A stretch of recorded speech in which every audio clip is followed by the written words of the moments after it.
Good afternoon, everyone. If those who are coming in could please find a seat, we'll get started. Welcome to our town hall, August 31st. And as a side note, tomorrow I will have been in Tellico Village for exactly 1 year. Thank you. I would have taken bets on that. Anyway. All right. Part of my goal tonight is to, we're going to go over some things I've talked about before, and I'm going to try and dispel rumors or misunderstandings. And I need to be fair, most of them are misunderstandings, not necessarily rumors. And I'm going to go over some of those as they apply to the Blue Book, as they apply to board's authority, as they apply to fining. And I want to go through that very specifically so that there is no doubt in your mind the process, because that's where a lot of the confusion comes, and I'll give you some history as well. I'll start out with a couple stories, and one of those stories, and I was asked by a homeowner, this is a true question, by a very sincere homeowner. They weren't trying to be funny with me. And they came up to me and they said, "Chet, I understand that the board and possibly you are on the take." And I have to admit that I went, but it was a sincere question. So I need to give you some very specific things to give you some peace of mind about that. There are laws that prevent the board from ever doing such a thing, and those laws include both being sued personally and going to jail. So I can tell you pretty confidently that none of the board are interested in any of those. Number two, if I knew about that and I allowed it without saying anything as the CEO, I would go to jail. And I got to tell you, I ain't going to jail for nobody. So I want to be clear about that, because that was a sincere question, and I know sometimes rumors like that float around, but we have guidelines that we have to follow. And if we determine that we're going to be Shady Ray or do something of that nature, there are some very, very strong penalties for that. So we will not play in that pool. That's the first thing. So let's talk about board's authority. Can we go to the first slide, please? All right, I wanted to put this in here. Whoa, too far. There we go. There was a lot of concern that when the board did this last amendment to the controlling, I will say the right word, I promise. It is the protective articles of the Declaration, that somehow it gave them new authority to put liens on properties. I need to dispel that and say that in 1983, they were given that power, period. That's not new. That's not something that came along in the last discussion long before I got here. And the reason that's there is for any homeowner who is behind in their assessments at a certain level, the board has the right to put a lien on their property. The next thing I want to dispel is that this also, because of we are a POA, if we put a lien on a house, ultimately, just being honest, ultimately we can foreclose on that house. Now, since 1985, I think is when this was written, do you know how many houses we have foreclosed on? 0. The point is, that's not our gig. That's not what we want to do. That's not even the point of putting a lien on a house. And also, to be clear, we've put liens on very, very few homes. Most of the time, if there was a problem with a home, a spouse died, both parents died and the kids were taking it over and they got behind in their dues, we've worked that out. Most of the ones that have ever had a lien put on them are properties that people have owned. They stopped paying the dues on it, or in some cases they didn't know they were supposed to pay dues on it. And at the end of the day, the county comes in and forecloses on that property because it didn't pay taxes. So I just want to dispel all those things that somehow we can willy-nilly take your house from you. I'll also admit that I gave you that impression, and that was incorrect on my part, because I was trying to make a point of how silly this is. By the way, on that topic, how many of you in this room, raise your hand, have ever received a letter from the board saying you're in violation? Okay. So the rest of you who didn't raise your hand, none of this will mean anything to you. So, and that is also the point. these rules, these fines, the ACC and what it does, for 90% of the homeowners, you will never care, ever. They will make no difference to you. But for that few who get in trouble, or they've moved into a community that has rules and they don't like it, and so they're not going to comply, that's why they exist. I get emails all the time. When I say all the time, I think I would not exaggerate to say I get at least one every single day. My next door neighbor is doing X. When are you people going to take care of it? Or the builder down the street is doing X. When are you going to take care of it? And so with the builders, we have teeth. We can do things like pull their permits. We now will be able to, when the board, and by the way, anything I show you tonight except for that has not been approved by the board. It's what we're suggesting, okay? So let's keep that in mind too as well. One of the things that we're trying to do is set this up where homeowners can be given the opportunity to solve the problem long before fines or anything else comes up. So I want to go through that process. Let's go ahead and show the next slide because I'll use it as an example. Thank you. One more. Yeah, still one more. There we go. All right. So one of the things I want to talk about is the process. Everybody's worried about, I'll get a letter and 30 days later I've got a lien on my house. First of all, from a legal standpoint, that's pretty much impossible. I can't get through the court system that fast. That's first of all. Second of all, it's just not practical. It doesn't make any sense. So here we go. You have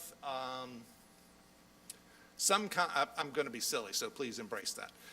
Some kind of egregious yard art that the ACC has come to you and said, you need to remove that. It's not within our guidelines. So you get a letter, says, please remove these things from your front lawn. You have X number of days to get that done. And you call us up and you go, I got this letter. I don't understand what you're talking about. Why do you care?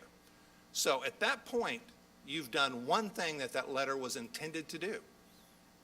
Get you to call us, get you to talk about it. So we're going to call you in. We're going to have that discussion. We're going to come to a conclusion.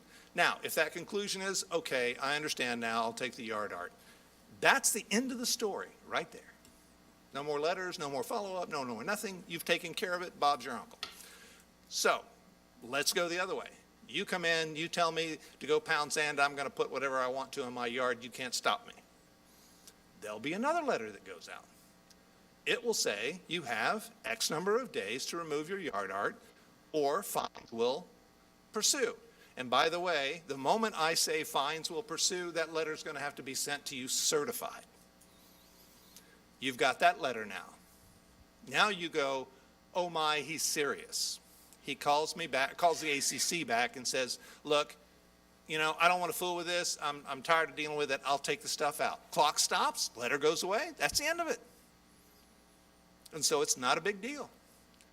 If, again, you tell us, I don't care what your rules are, I'm doing it anyway, then within that timeline, we will send you that happy third letter that says, as of this date, whatever the fine is, and at this case, you'll notice, I don't know, I'm not supposed to do that. You'll notice over there that you see things marked out and they say $25. When we go to the other screens, you'll see an awful lot of that getting the $100. I'll just be honest with you, when they put that in there, they were markers and the ACC didn't change them. So I had to go back through and start changing them to more realistic dollars, because $100 for not mowing your lawn is, as everyone thought, silly. It's not what we're going to do. It's not how we're going to operate. So anyway, $25 a day. So he continues. I'm giving you the worst scenario. He continues. So the first 30 days produces $750. Well, we're going to pause and go back to him and say, look, you're up to $750 on your account. We're not here to make money. We're here to keep the community looking appropriately. Please take the yard art out. Hopefully, $750 fine will get his attention and say, I'll take the yard art out. Let's go down that further road. He says, I really don't care. I'm not doing it. And so he goes another month. We're now up to, what is it, 18? Yeah, that's it. And we go, okay, the dollars are now at a point where we need to go and put a lien on the house. So we put a lien on the house. And how we came to that conclusion is what it costs the association to put a lien on the house. So we don't want to lose money by putting a lien on a house when it's arbitrary. When the dollar figure gets to the right point, then we put a lien on a house. And that's it, it pauses. So what does that mean? That means that we've done everything within our power to get that gentleman to comply, or lady. And they've refused. We've put a lien on their house. So if they ever want to sell their house, we'll get paid. And we're willing to live with that. Now, does that actually achieve what we want? No, it does not. That's why we stop, put a lien on the house and say we're done. We're not going to keep racking up dollars just to be racking up dollars. So, and by the way, all the fines go back into the coffers. It's not my holiday money, doesn't pay for board lunches, and I don't know where all that comes from. But anyway, it goes back into the POA coffers. I don't ever see a penny of that. I don't want to. So that all being said, the point in all these fines is for all of you who have neighbors who have done things like put stuff in the backyard they shouldn't have, do stuff that ends up being a part of your yard and you want it moved. That's what all those fines are for, is to convince them to, rather than have their neighbor come by and argue with them and get into a contest, we send them a letter and say, please move it, or you're going to be fined. And we hope that the fine is enough to help them change their behavior. And again, thinking about all the hands that got raised out here and the percentages, maybe 10% of the community will ever get one of those letters. Because all of you moved here for a reason. You wanted a community that had guidelines, that the houses were built in the right way, the yards were maintained in the right way. That's why you moved here. So that's the point of all this. And the particular amendment that the board agreed to, all it did was give them the ability to assign fines. That's it. That's all it ever did. They've had the ability to go through this process. They just couldn't do anything about it. So now by doing this, they have that ability. The question is do we put in the right rates for the right structure?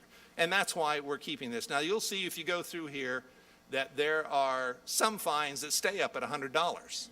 And if we went backwards and looked at some of the fines that go against the builders, some of them are $2,500. Builders, we have to keep an eye on. They will do things that will damage both sides of the house if you aren't careful. So we have those fines in there to influence them to behave.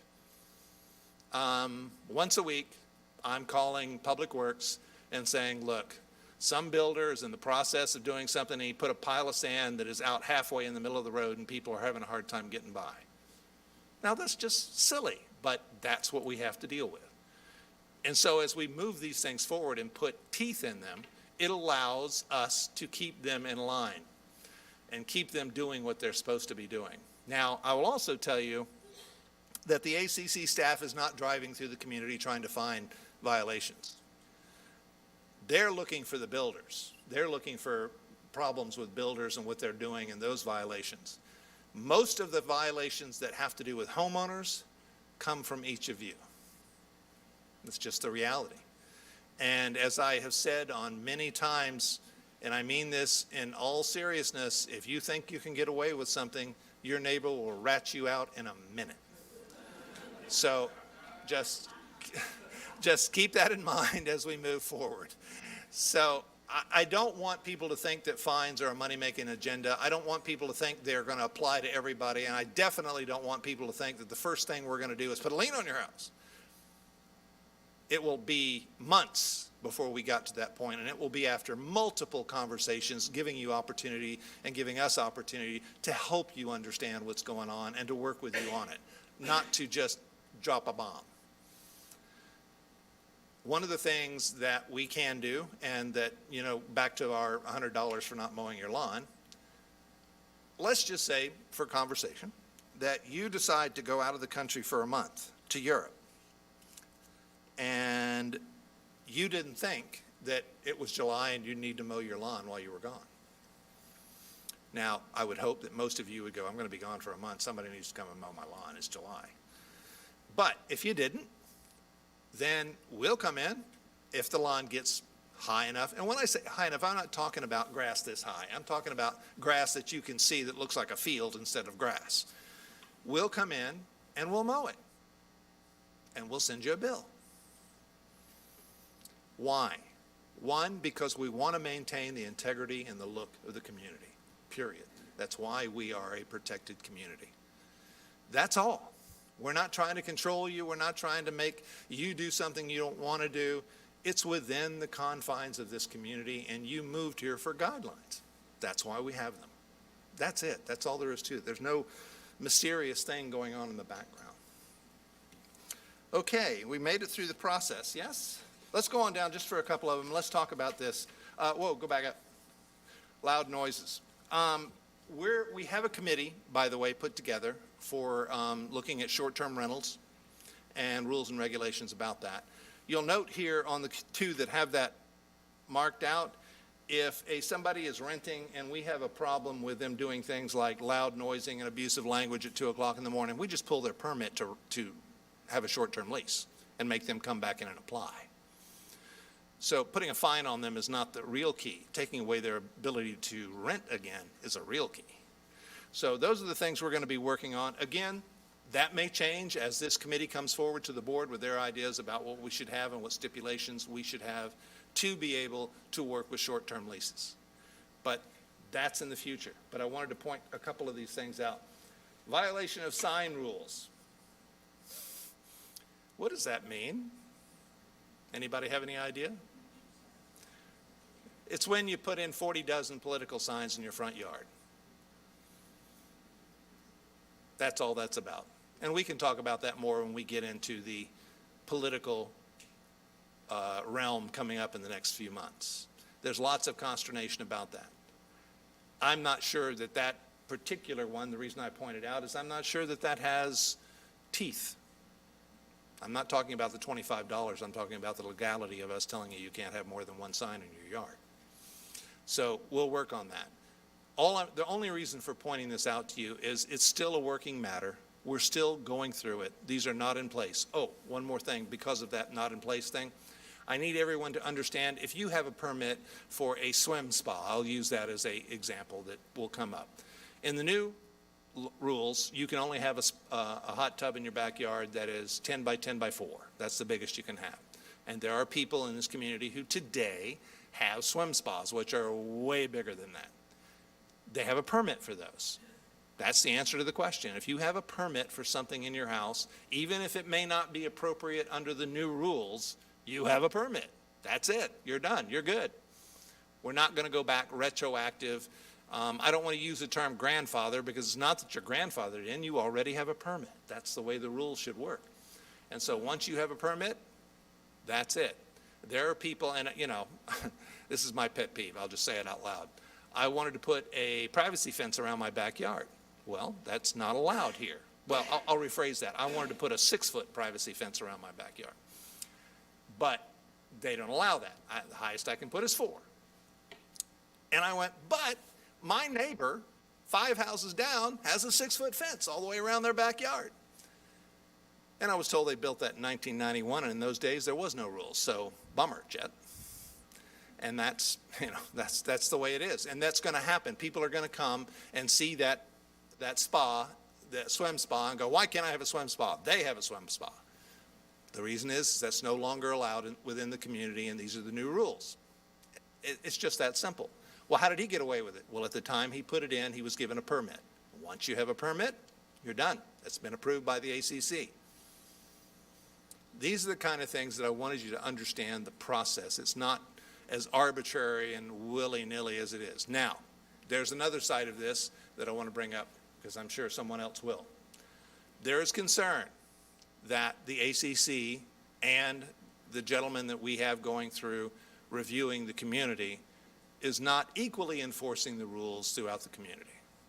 And I understand that as a concern, and I am looking into it dutifully because, as I've mentioned before, I hate rules, but the rules I have need to be enforced. And if they aren't being enforced correctly or evenly or appropriately, it will be fixed. That's my job. And so if there are those concerns, all I can do is tell you they won't be a concern for long. I can't have that. It's got to happen that way. Has to. That's my job, and that's the rules. Okay. Moving right along, trying not to bore you too much. Trash update. I just finished up the RFPs that were going out to the new trash companies. I'm working with a couple people to kind of pinpoint, when I say a couple people within the community, not staff, who can give me some ideas about trash companies that we may want to send out those RFPs to.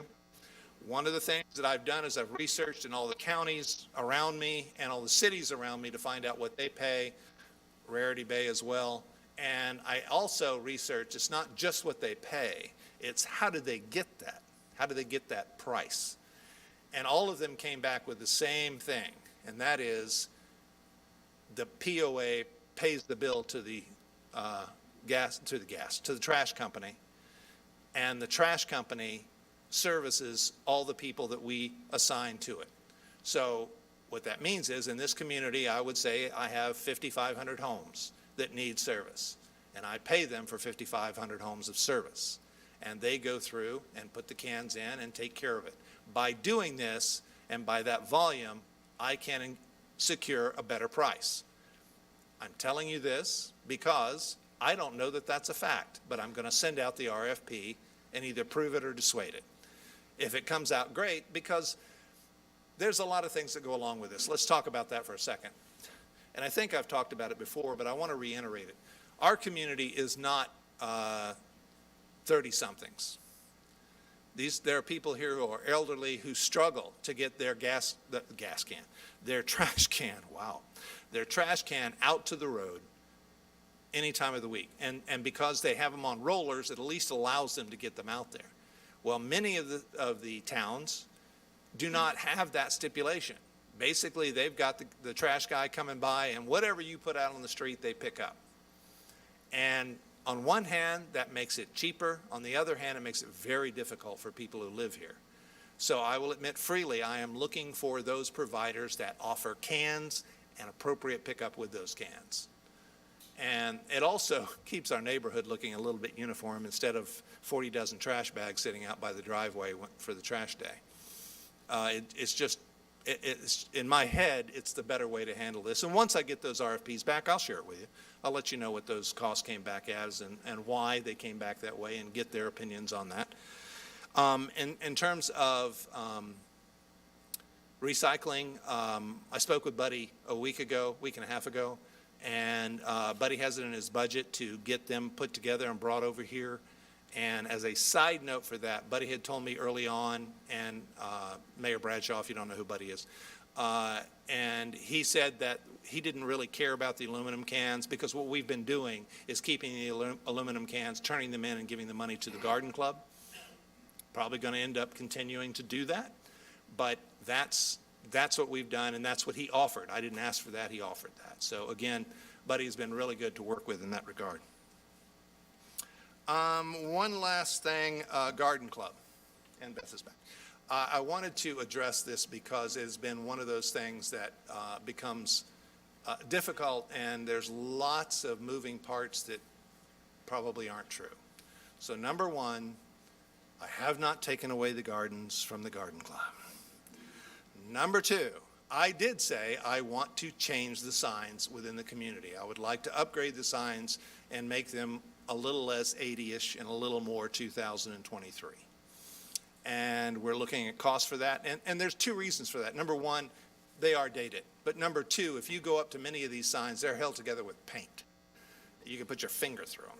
And so they need to be replaced. And so the goal was to start along 444 and put in signs there, including the one out front at the main area. And then the two we were going to start with is basically the sign at the main area and the one for here in the yacht club. And in doing that, we wanted to somehow make the gardens more uniform so that if somebody was driving down 444, they saw that as a design that reflected the POA. And that, you now heard all the decisions that I've made. That's it. Beth has worked with the Garden Club to try and get their input about what they think are the right plants for that. We're looking at, and as I understand it, the Garden Club has asked Beth to get professionals or somebody besides them to put in those plants because they didn't think they were physically capable of doing that, which is completely appropriate. I have no problem with that at all. But I wanted you to understand it is not my goal to take away something from somebody. It is my goal to change the face of the community while allowing and utilizing their skills. That's as clear as I can make it. And Beth is working with them, and she's the liaison with that, and she'll be handling all that process. Well, that's about as much boring stuff as I can give you for the moment. What do you got?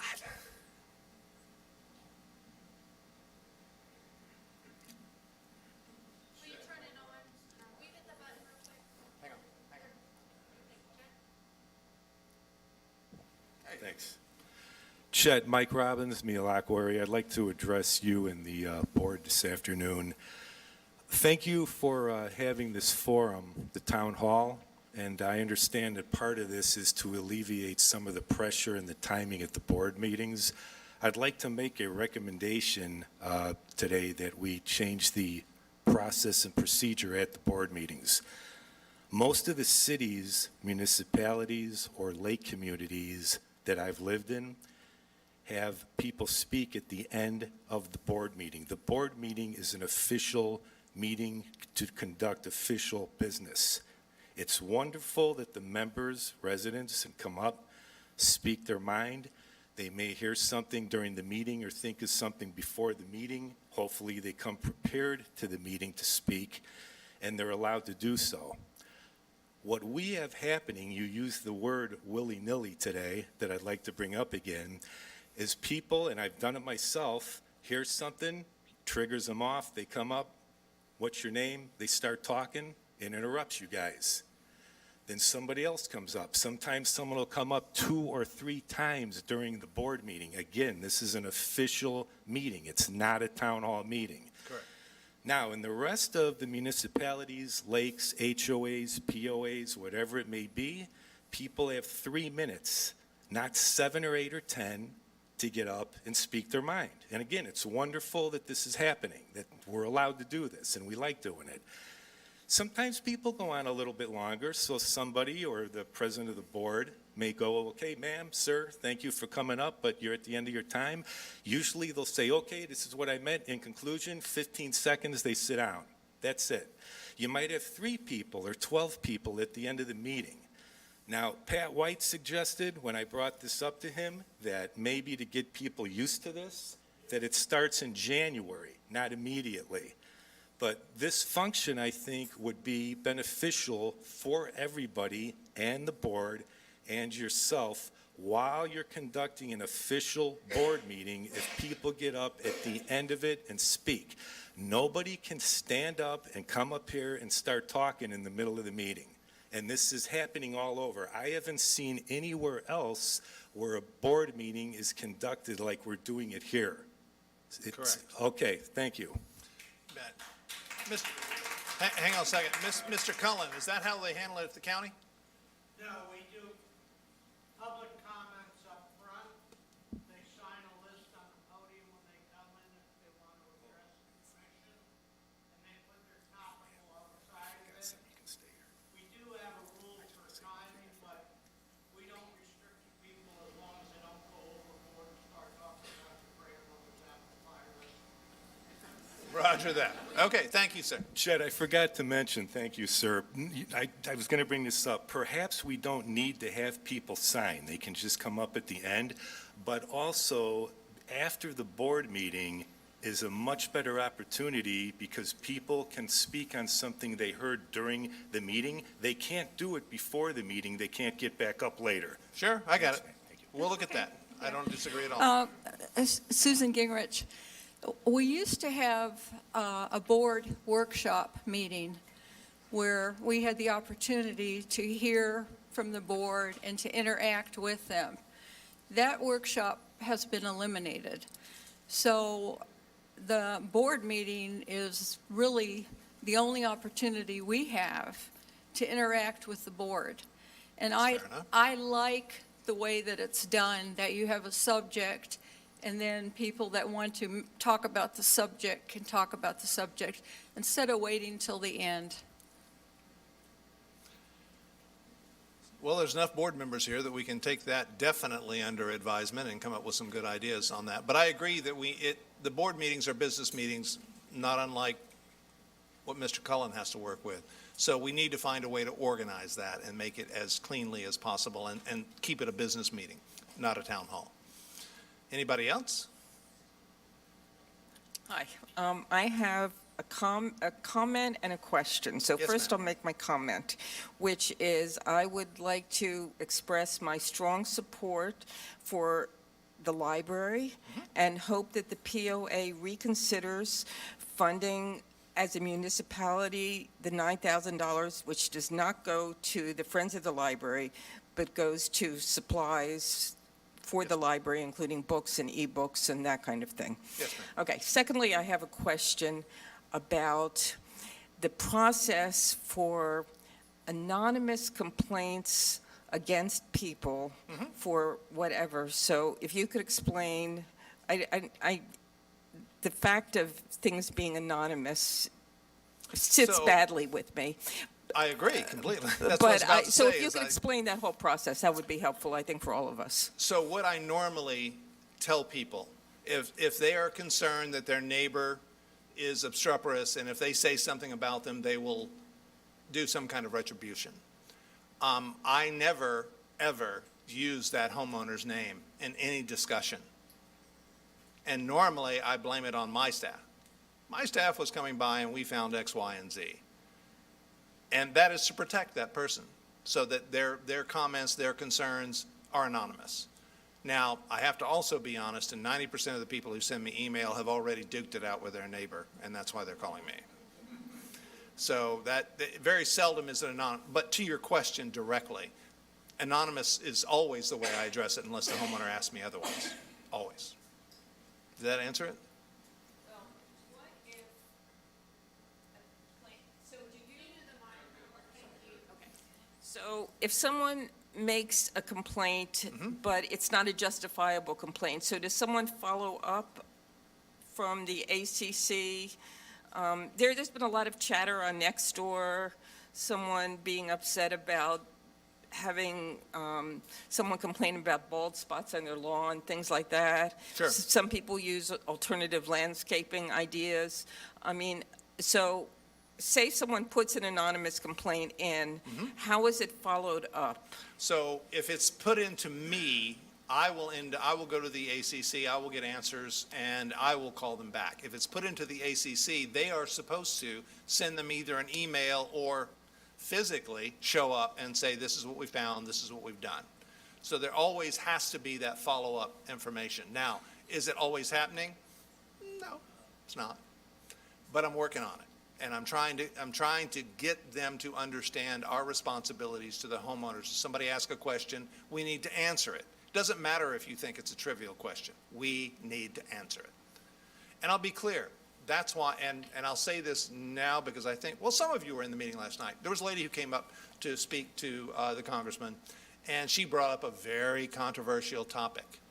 And everybody was fussing at her and booing her from the, and I'm sorry. Had I been the narrator, I'd have cut that off.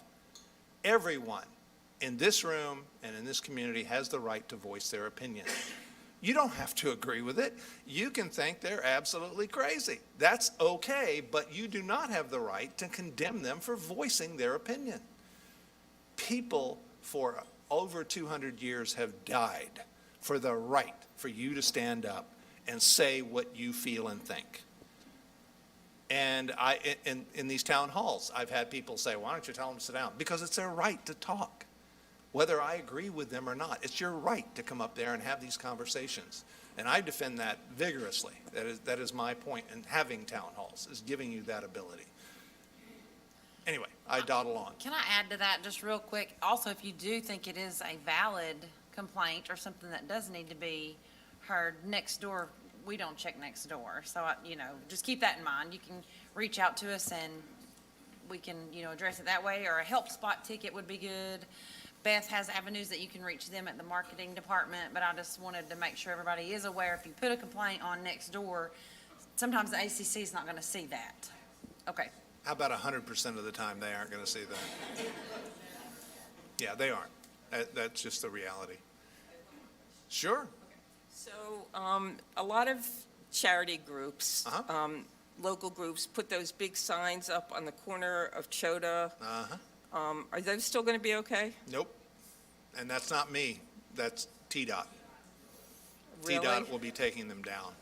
Is there any alternative for people to use for We're looking at what advertising? we're looking at what we can do to that. I don't have a fast answer for you, but, and again, you need to understand, that's not something we even brought up. They brought it up and came to us and said, oh, by the way, we're coming through and taking those signs down, so you need to let people know. But there are alternatives. Teleco Life, the Telegram, and the monitors, the digital signage, yeah. No worries.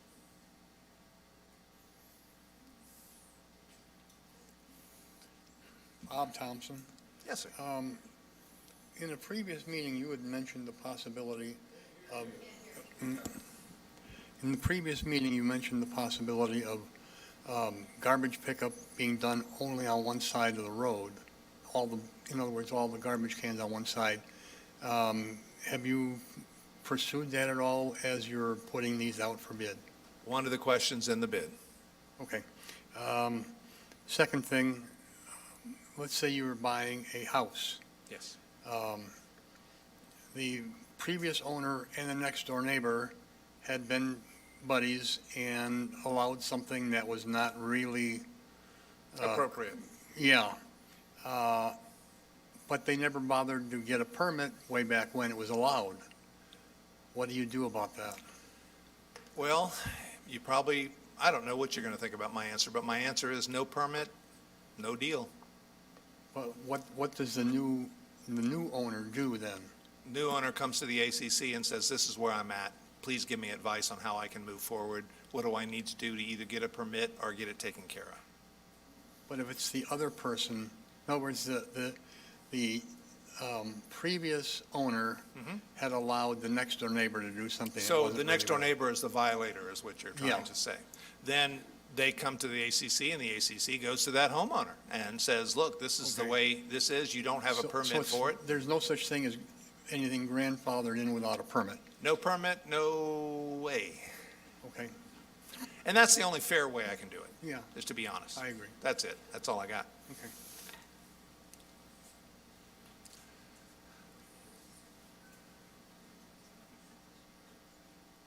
My name is Sandy Jorgensen. I'm a member of the Friends of the Tellico Village Public Library. The last time I was at this podium, I was lamenting the fact that the POA cut off our funding for our budgeting and the fact that they would not speak to us.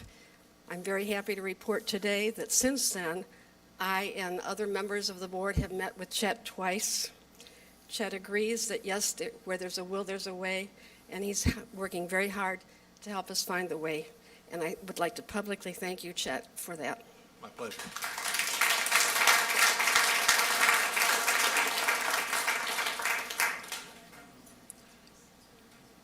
I think that in all of these things, it doesn't have to be no.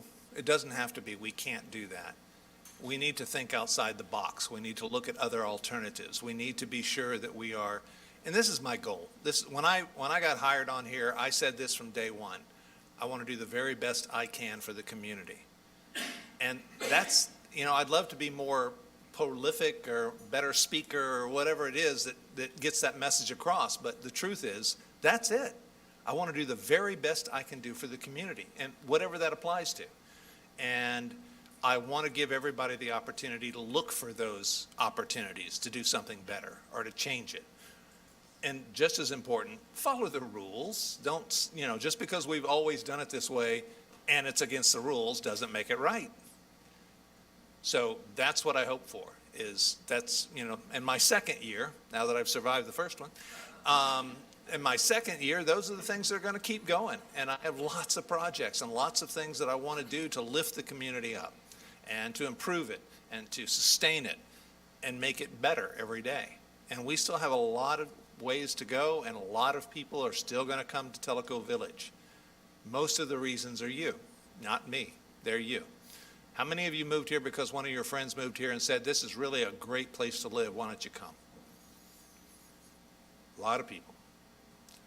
And there's even more out there that have done that. Well, that's the reason. It's not about, I mean, yeah, it's about our amenities. People love that we have 3 golf courses and restaurants and a great health and fitness center and all those things, but they would have never looked unless you said something to them and invited them in. So it is you is the reason why Tellico Village is what it is today. And I'm just trying real hard to keep it and make it better. Anything else? Oh, this is great. Oh, wait, one more. 2 more. There we go. I actually was going to send you something in writing about this, but I've lived a long time, and I've been involved in a number of natural disasters. And my last job, I was on the governor of Pennsylvania's disaster team. And I'm concerned about whether or not we have a sufficient disaster plan for Tellico Village. When I ran for county commission, I tried to get information from the county on their disaster plan, and they would not share any with me. And at one point, I came to a POA meeting, and I asked about the Tellico Village disaster plan, and I was told that they wouldn't give me any information either. And people move here, and they want to know, you know, is there an alarm that goes off? What does it mean? What am I supposed to do? And if there's not a well-developed plan, I think that's something that you definitely should look at for the future. Yes, ma'am.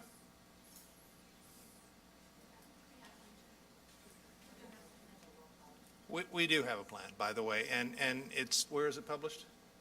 We don't publish it. Okay, I'll get you the copy of the plan, and we'll get it published. By the way, what's the point of having a plan if we don't publish it? But anyway, let's go on. Yeah. Gotcha.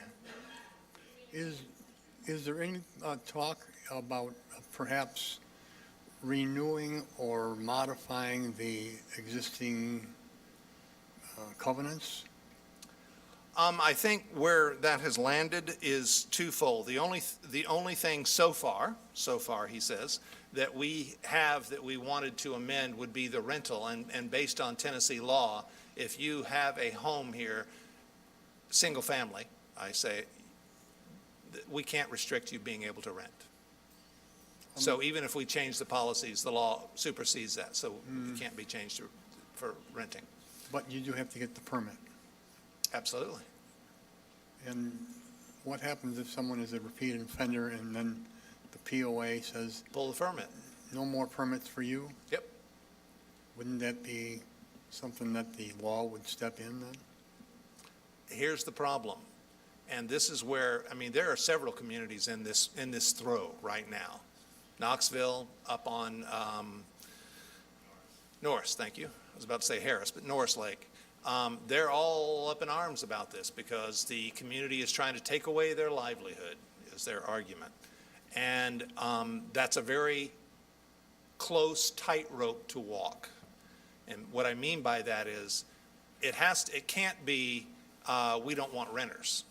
It has to be we have guidelines for every home in this community to follow, specifically if you're doing short-term rentals. If you follow those rules, we don't care.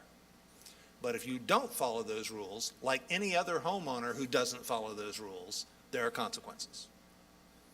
And we're working on the language, we're working to be sure we don't step out of line in that regard, because the last thing I'd want to do is put anybody at odds. And so, more importantly, we have to play by the rules we're handed. And right now, the rules say if you're in a single-family home and you've been built, even if we change the laws today, all of those 5,500 homes can rent, and we cannot restrict that.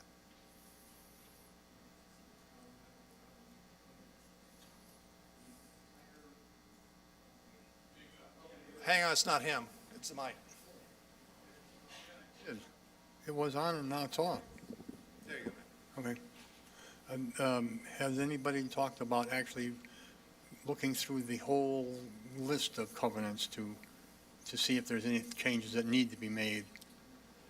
I believe you made some changes that were either typos or something of that nature, or, I mean, we made a couple changes that we're looking at. But again, keep in mind, any of those changes requires, is it 67%?